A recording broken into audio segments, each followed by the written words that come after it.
بسم اللہ الرحمن الرحیم الم تر کیف فعل ربک باصحاب الفیل۔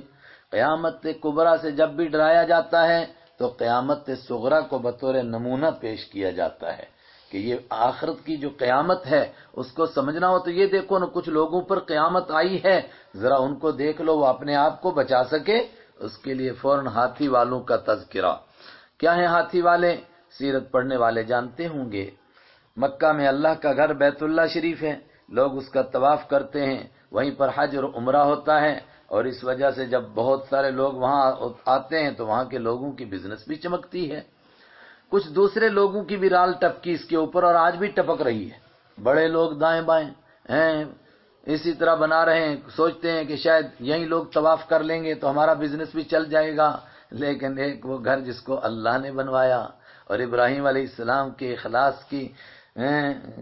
اخلاص کا پانی، اخلاص کے آنسو اس کی بنیادوں میں گرے، ان کے وہ گھر، ان کے گرجے اور ان کی بنائی ہوئی عمارتیں اس کا مقابلہ کر سکتی ہیں؟ اس کا مقابلہ پہلے بھی کیا گیا۔ کیا ہوا؟ آپ کی پیدائش سے صرف 50 دن پہلے، بعد نے کہا 52 دن پہلے، یمن میں حبشہ کے بادشاہ کی طرف سے گورنر تھا، اس نے دیکھا کہ بڑے لوگ دوڑتے جا رہے ہیں حج کے موسم میں کعبہ کی طرف۔ کہا کہاں جا رہے ہو؟ کہا کعبہ کا حج کرنے جا رہے ہیں۔ تو اس نے دیکھا اچھا وہاں یہ فائدے ہیں، تو کیوں نہ میں اپنے یہاں ایک کعبہ بنا لیتا ہوں۔ تو اس نے ایک بڑا کوئی گرجا گھر بنایا اور لوگوں کو حکم دیا کہ آؤ اسی کا طواف کرو، وہاں جانے کی تمہیں ضرورت نہیں۔ لیکن اس کی محبت تو دلوں میں بسی ہوئی، اس کے اینٹ پتھر چمکانے سے اس کی محبت تھوڑی آتی تھی۔ دنیا کے بت قدوں میں پہلا وہ گھر خدا کا، کیسا سادہ سا گھر، لیکن آدمی دیکھ دیکھ دیکھ دیکھ کر کے تھک سکتا ہے، جسم تھک جائے گا مگر آنکھیں نہیں بھریں گی۔ اللہ اکبر۔ لوگ اس پر ناراض ہو گئے تو کیا ہوا؟ کسی نے کہا کہ کسی عربی نے اس میں گند کر دیا، کسی نے کہا کہ کسی عربی نے اس کو آگ لگا دی، کچھ بھی ہوا، اس کا وہ گرجا گھر جل گیا، اس پر اس کو غصہ آیا۔ اس نے کہا کہ لوگ طواف کرنے بھی اس کا نہیں آئے، اس کی زیارت کرنے بھی نہیں آئے، اور اوپر سے اس کو آگ لگا دی، پہلے میں اس بیت اللہ کو گراتا ہوں۔ اللہ کے گھر کو گرانے چلا۔ چنانچہ وہ ایک بڑا لشکر لے کر چلا، ہاتھیوں کی فوج لے کر چلا، خود بھی ایک اپنے ہاتھی پر سوار ہوا، اس کا نام محمود لکھتے ہیں۔ مکہ میں پہنچ گیا، لیکن بعض کہتے ہیں وادی محصر میں پہنچا، روایات میں یہی ہے۔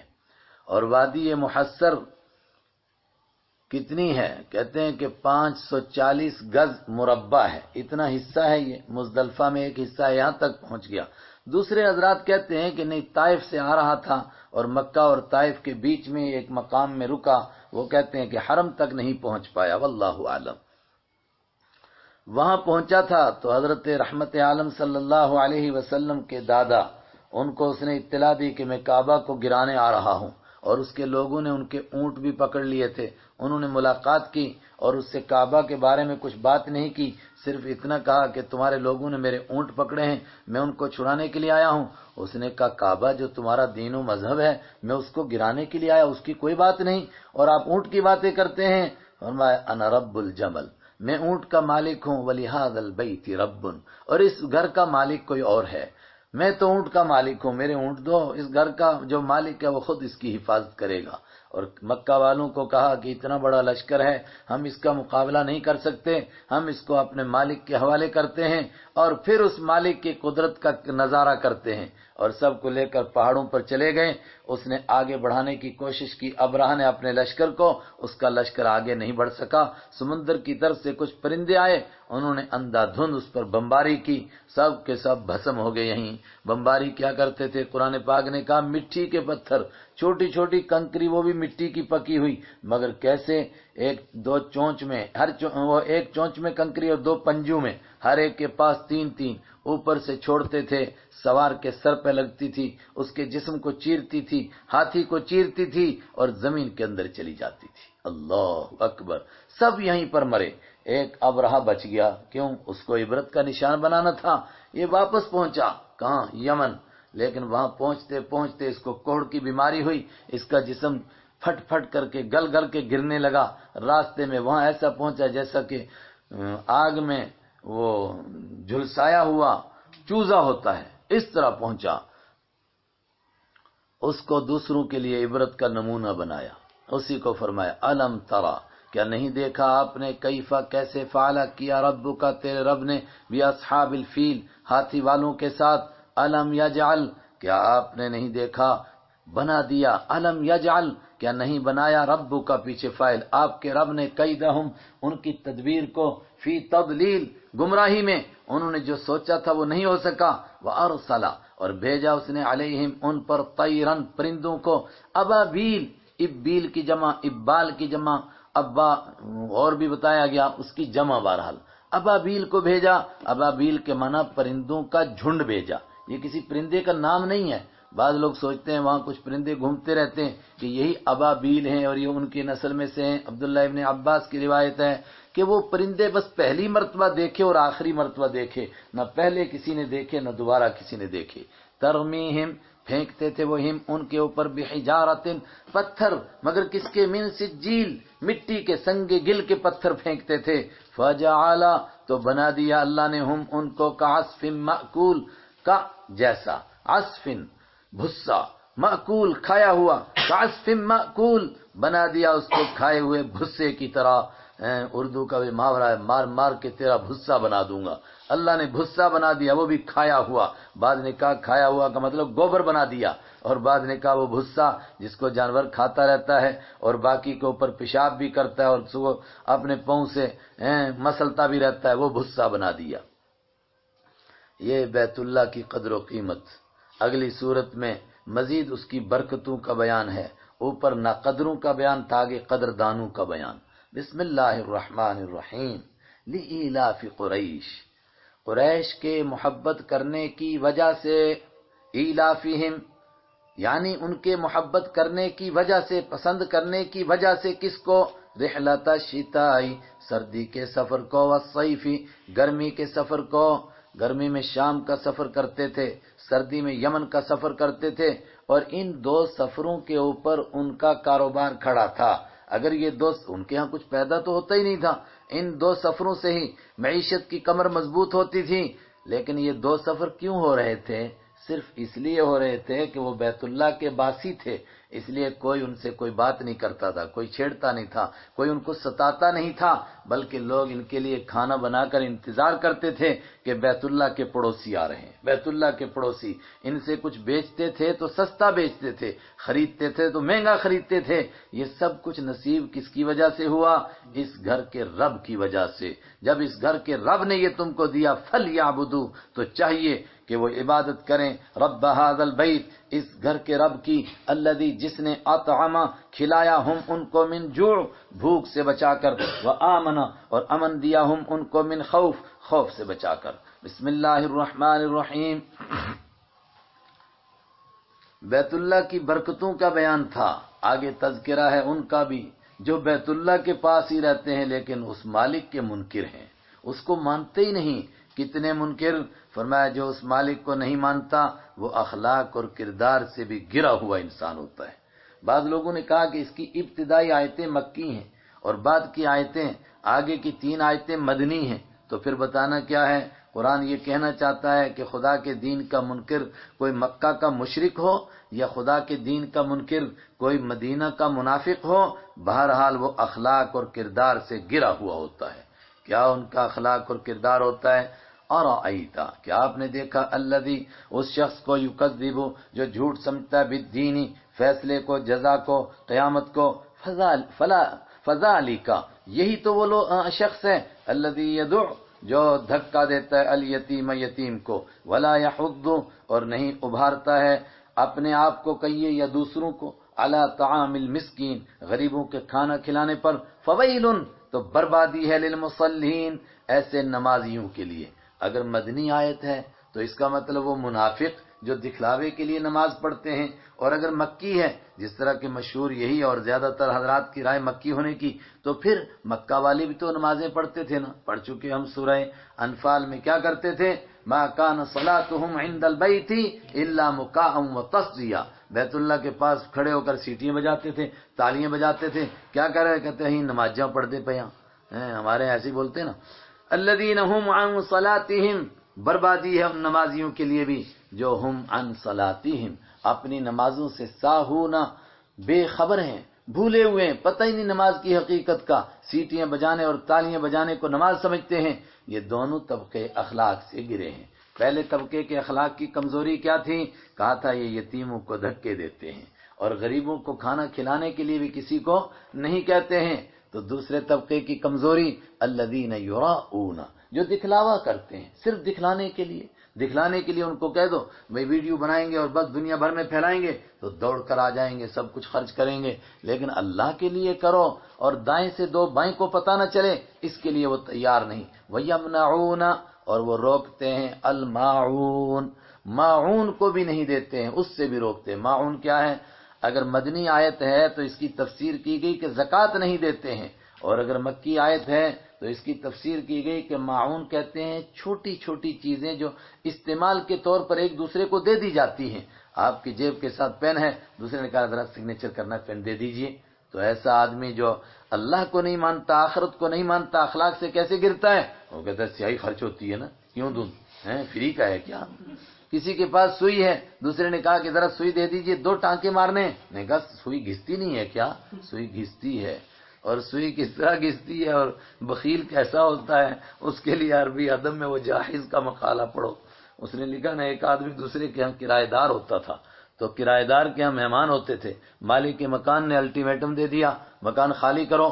اس نے کہا کیوں، میں نے کوئی گستاخی کی آپ کی شان میں؟ کرایہ میں نے ادا کیا، سب کچھ کیا، تو آپ کیوں اتنے ناراض ہو گئے؟ کہا تمہارے یہاں مہمان آتے ہیں۔ اس نے کہا مہمان میرے پاس آتے ہیں، کھانا میرا کھاتے ہیں، وقت میرا لیتے ہیں، بستر میرا استعمال کرتے ہیں، وقت میرا لیتے ہیں، تجھے کیوں پیٹ میں درد ہوا؟ اس نے پھر جواب لکھا ہے، وہ کوئی 6 صفحوں پر مشتمل ہے۔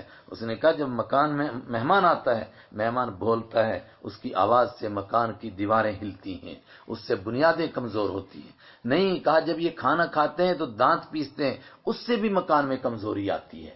اور کہا جب کھانا پکتا ہے اس کے دھوئیں سے مکان کمزور ہوتا ہے۔ کیا کیا اس نے کمزوریاں بیان کی ہیں۔ یہ وہی طبقہ ہے جو آخرت کو نہیں مانتا ہے، اخلاق سے گر جاتا ہے۔ وَيَمْنَعُونَ الْمَاعُونَ، اور وہ منع کرتے ہیں الماعون، برتن کی چھوٹی چھوٹی چیزوں سے۔ بسم اللہ الرحمن الرحیم، اِنَّا أَعْطَيْنَاكَ الْكَوْثَرَ فَصَلِّ لِرَبِّكَ وَانْحَرْ إِنَّ شَانِئَكَ هُوَ الْأَبْتَرُ۔ تو وہ منکروں کا تذکرہ تھا جو بیت اللہ میں رہ کر کے، کعبہ کے پاس رہ کر کے اس کی عظمت کو نہیں پہچانتے ہیں۔ آپ یہیں رہتے ہیں، آپ کا مرتبہ اور مقام کیا ہے؟ اِنَّا أَعْطَيْنَا، بے شک ہم نے دیا آپ کو الکوثر، کوثر، فصلی تو آپ نماز پڑھیے، لربک اپنے رب کے لیے، وانحر تو قربانی کیجئے۔ کوثر کیا ہے؟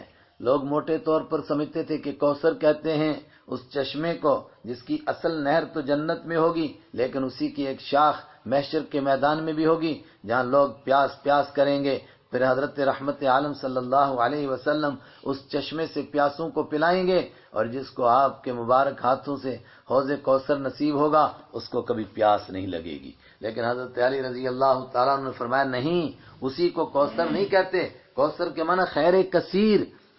اللہ کہہ رہا ہے آپ کو ہم نے خیر کثیر عطا فرما دی۔ کس موقع پر یہ فرمایا؟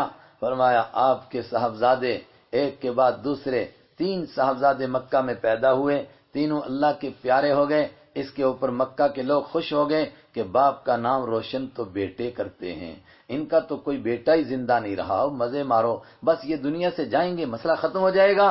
فرمایا نہیں، ہم نے آپ کو خیر کثیر عطا فرمایا، آپ کا نام ہی روشن ہوگا اور قیامت تک روشن ہوتا چلا جائے گا، اور آپ کے دشمن ان کو کوئی نہیں پوچھے گا۔ فصلی تو آپ نماز پڑھیے، آپ شکر کیجئے، لربک اپنے رب کے لیے، وانحر اور آپ قربانیاں دیجئے، ان شانئک بے شک آپ کا دشمن هو الابتر وہی بے نام و نشان رہے گا۔ بسم اللہ الرحمن الرحیم۔ اوپر تو تھا کہ آپ کے صاحبزادے کے انتقال پر خوشیاں مناتے تھے، نیچے فرمایا اتنا ہی نہیں، آپ کے ساتھ آپ کو دین سے ہٹانے کے لیے کیسی کیسی کوششیں کرتے ہیں، مختلف موقعوں پر آپ کے پاس آئے، آؤ دین کے بارے میں کچھ سمجھوتا کر لیتے ہیں۔ کیا سمجھوتا کرتے ہیں؟ کچھ آپ نرم ہوں، کچھ ہم نرم ہو جائیں، تو کچھ نرم ہو کر کے دین کا کام چلا لیں، دونوں قریب ہو جائیں۔ کیسے؟ کہا کہ آپ ہمارے بڑے بڑے خداؤں کو مان لو، ہم آپ کے خدا کو مانیں گے۔ آپ نے فرمایا ممکن نہیں، کہا 1 سال آپ مان لو، 1 سال ہم مانیں گے۔ کام آپ نے فرمایا ممکن نہیں، انہوں نے کہا کم سے کم بڑوں بڑوں کی برائی کرنا چھوڑ دیں۔ آپ نے برائی کے مطلب یہ نہیں گالیاں دینا، یہ کہ یہ کچھ نہیں کسی کو دے سکتے، آپ نے فرمایا یہ حقیقت بیان کرنا بھی ہم نہیں چھوڑ سکتے۔ اسی کے اوپر سورہ کافرون نازل ہوئی، جس کا خلاصہ کیا ہے؟ یہ دو الگ الگ سوچیں ہیں، ان کو اکٹھا نہیں کیا جا سکتا ہے۔ آج بھی اکٹھا کرنے کی کوشش کر رہے ہیں۔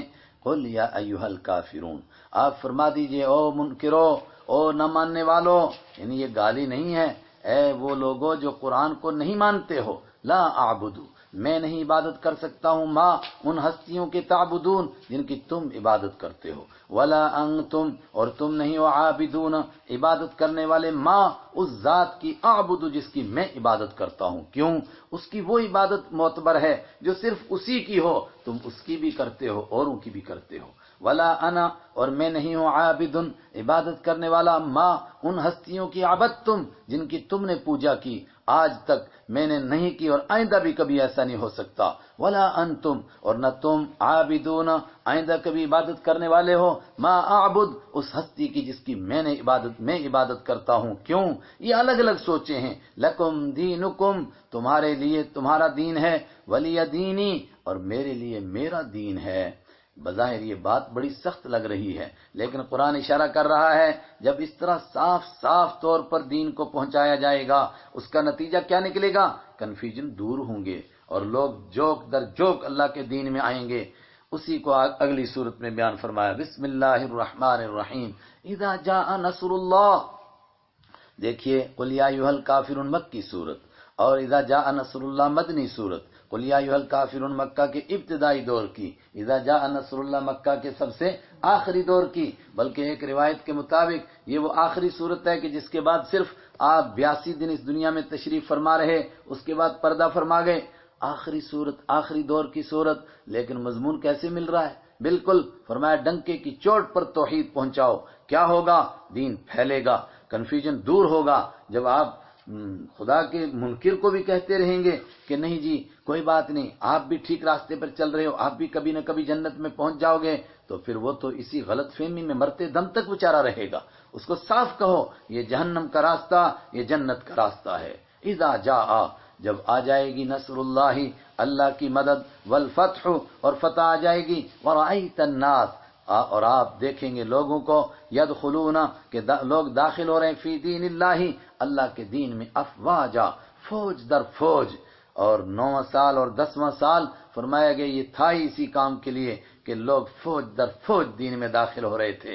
ایک قافلہ آ رہا تھا، دوسرا جا رہا تھا، یہاں تک کہ 10ویں سال آپ دنیا سے تشریف لے گئے، مگر کس طریقے پر کہ تبوک کے میدان سے لے کر یمن کے پہاڑوں تک، اور ادھر مدینہ کی آخری سرحد سے لے کر سمندر کے کنارے تک کوئی اللہ کی توحید کو نہ ماننے والا موجود نہیں تھا، سب اللہ کی توحید کو ماننے والے۔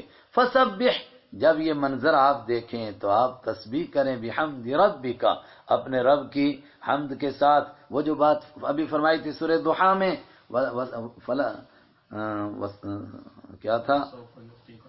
سوف یعطیک ربک فترضی، تیرا رب تجھے اتنا دے گا کہ تو راضی ہو جائے گا۔ یہ منظر آپ کی حیات مبارکہ میں آپ کو دکھایا جا رہا ہے۔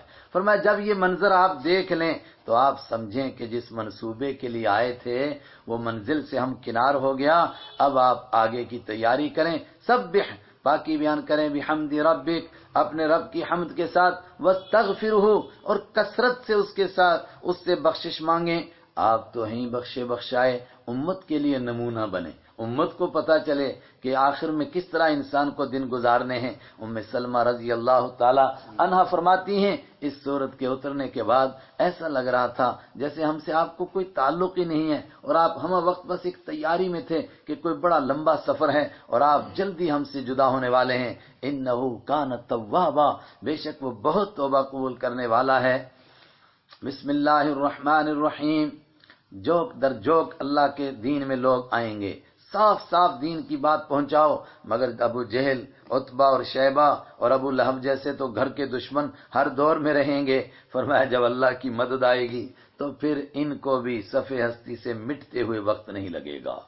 تبت یدا ابی لہب وتب، بالکل ابتدائی دور کی صورت، جب آپ نے اعلان فرمایا صفا کی پہاڑی سے تو ابو لہب اپنے گھر کا آدمی سکا چاچا کھڑا ہوا، دونوں ہاتھوں میں پتھر لیے، اور اس نے کہا تبا لک سائر الیوم الہذا جمعتنا، تیرا سارا دن برباد ہو، تو نے اس لیے ہمیں جمع کیا تھا؟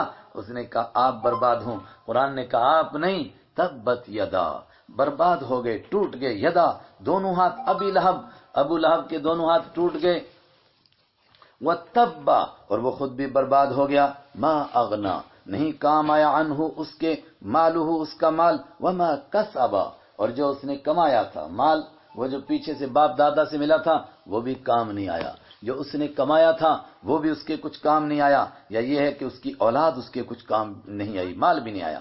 سیصلی نارا، یہ تو ہو چکا، برباد ہو گیا، اور یہ اس کے کام نہیں آیا، ابھی آگے بھی ہوگا۔ آگے کیا ہوگا؟ سیصلی، ضرور بضرور داخل ہوگا، نارن، اس آگ میں، ذات لہب، جو لہب والی ہوگی۔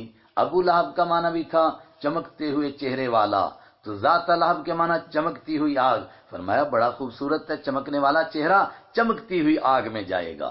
وامرأتہ، اور اس کی میڈم بھی، اس کی بیوی بھی، وہ بھی اس کے ساتھ جائے گی، اس کے بھی کچھ کام ہیں۔ کیا کام؟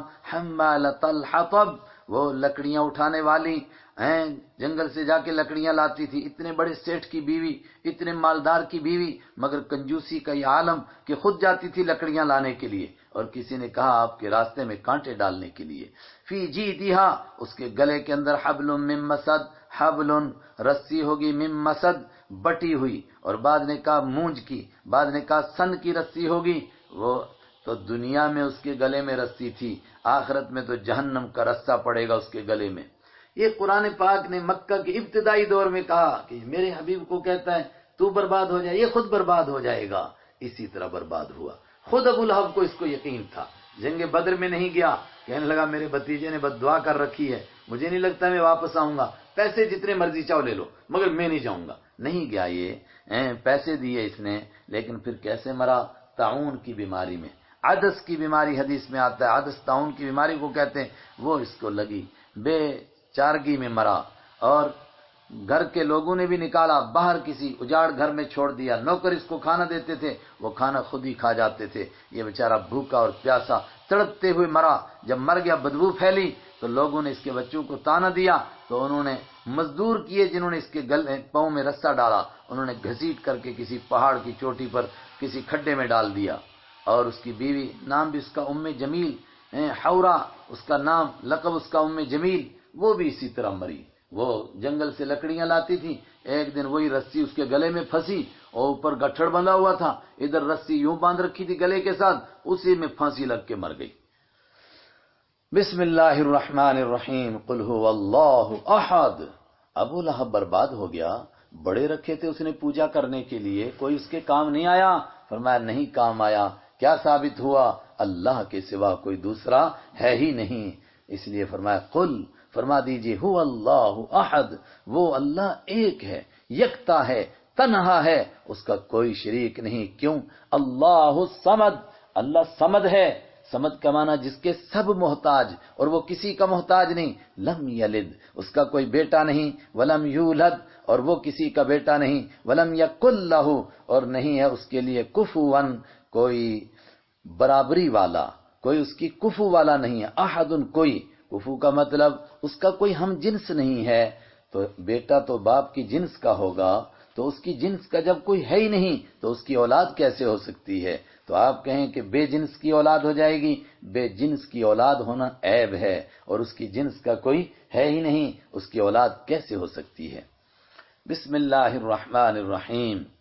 قرآن پاک مکمل ہونے کو آیا، اور آخر کی دو صورتیں آئیں، تو جاتے جاتے کیا پیغام دے رہا ہے قرآن پاک؟ وہی توحید کا مضمون جو پہلے دن سے سنایا تھا، ایاک نعبد و ایاک نستعین۔ ایاک نعبد تھا، قل هو اللہ احد، تو ایاک نستعین، اسی سے ہم مدد مانگتے ہیں۔ کیا مدد؟ فرمایا دنیا کی پریشانیوں سے بچنے کے لیے بھی اسی سے مدد مانگو، اور جسمانی پریشانیاں اور آخرت کی پریشانیاں یا روحانی پریشانیاں ہوں تو ان سے بچنے کے لیے بھی اسی سے مدد مانگو۔ دنیا کی پریشانیاں کیا ہو سکتی ہیں؟ کوئی جادو جنتر کی پریشانیاں ہو سکتی ہیں، کوئی تکلیف دینے والوں کی پریشانیاں، حسد اور بغض اور کینہ رکھنے والوں کی پریشانیاں، اس کے لیے بھی اپنے آپ کو اللہ کی حفاظت میں دے دو۔ اور آخرت کی پریشانیاں کیا ہو سکتی ہیں؟ کوئی وسوسہ ڈال رہا ہے، کوئی دل کو اللہ سے پھیر رہا ہے، اس ایسے سے بچنے کے لیے بھی اپنے آپ کو اللہ کی پناہ میں دے دو۔ پس منظر اس کا سب کو معلوم ہے کہ حضرت رحمت عالم صلی اللہ علیہ وسلم پر یہودیوں نے جادو کیا تھا۔ وہ ایک حصی منظر دکھایا گیا کہ جس طرح میرے حبیب نے اپنے آپ کو اللہ کی پناہ میں دیا، اسی طرح تم بھی اپنے آپ کو اللہ کی پناہ میں دے دو۔ اس موقع پر آپ پر یہ دونوں صورتیں اتری اور آپ نے یہ پڑھی تو ان کا جادو ہوا منصورہ ہو گیا۔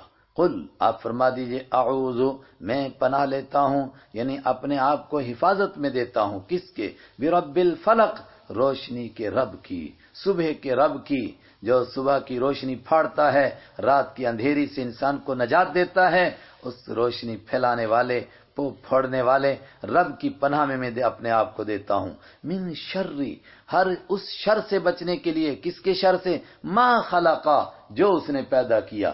اب ساری کائنات اس کی مخلوق ہے، تو پھر اس کی ساری مخلوق کے شر سے بچنے کے لیے، اور خاص طور سے ومن شر غاسق، اندھیرے کے شر سے بچنے کے لیے، اذا وقب، جب اندھیرا چھا جائے، چونکہ اندھیرے میں زیادہ خطرہ ہوتا ہے، دشمن چھپ کر وار کر سکتا ہے۔ ومن شر النفاثات، اور بچنے کے لیے من شر، ان کی شر سے، النفاثات، جو پھونکے مارنے والیاں ہیں، فی العقد، گانٹھوں میں، گروہوں میں، سب سو جاتے ہیں۔ یہ ایک بدبختوں کا طبقہ ہے جو گروہوں میں پھونکے مارتا رہتا ہے اور جادو کرتا رہتا ہے، ان کے شر سے بچنے کے لیے۔ ومن شر حاسد، اور جلنے والے کے شر سے بچنے کے لیے، تو جلنے والا تو خامخواہ جلتا رہتا ہے، اذا حسد، جب وہ جلنے لگ جائے، یعنی اپنے حسد کی کاروائی کرنے لگ جائے، اس کے شر سے بچنے کے لیے۔ بسم اللہ الرحمن الرحیم، قل اعوذ برب الناس، یہ جسمانی پریشانیوں سے بچنے کے لیے۔ اب روحانی پریشانیاں، دینی پریشانیاں، قل، آپ فرما دیجئے، اعوذ، میں پناہ میں دیتا ہوں اپنے آپ کو، برب الناس، انسانوں کے رب کی پناہ میں دیتا ہوں، ملک الناس، انسانوں کے بادشاہ کی پناہ میں دیتا ہوں، الہ الناس، انسانوں کے خدا کی پناہ میں دیتا ہوں۔ وہ سب کا خدا ہے، تو انسان کا نام کیوں لیا؟ اس لیے کہ انسان اس کی تخلیق کا سب سے بڑا مظہر ہے، یہ ایک زبردست نمونہ ہے کہ اس نے کیسی کائنات پیدا کی، اس لیے انسان کا نام لیا۔ کس سے بچنے کے لیے؟ من شر الوسواس، وسوسے ڈالنے والے کے شر سے بچنے کے لیے۔ کون ہے وسوسے ڈالنے والا؟ الخناس، جو آگے بڑھ کے پیچھے ہٹتا ہے، آگے بڑھتا ہے، وسوسے ڈالتا ہے۔ ایمان والا اپنے مالک کو یاد کرتا ہے، ذکر کرتا ہے، یہ پیچھے بھاگتا ہے، ایمان والے کو کنفیوژن میں ڈالتا ہے۔ ایمان والا آگے سے اللہ کی توحید بیان کرتا ہے، یہ بھاگ جاتا ہے۔ الذی یوسوس، جو وسوسے ڈالتا ہے، فی صدور الناس، لوگوں کے سینوں میں۔ وہ کون ہو سکتا ہے؟ من الجنت، جنوں میں سے بھی ہو سکتا ہے، والناس، اور انسانوں میں سے بھی ہو سکتا ہے، جو لوگوں کو دین سے پھیرنے کے لیے کوششیں کرتے ہیں، چاہے وہ شیطان ہوں، چاہے وہ انسان ہوں۔ اے اللہ، تو ان سب سے بچنے کے لیے ہم کو اپنی پناہ میں لے لے۔ یہ اس سورت کا خلاصہ۔ صدق اللہ مولانا العظیم۔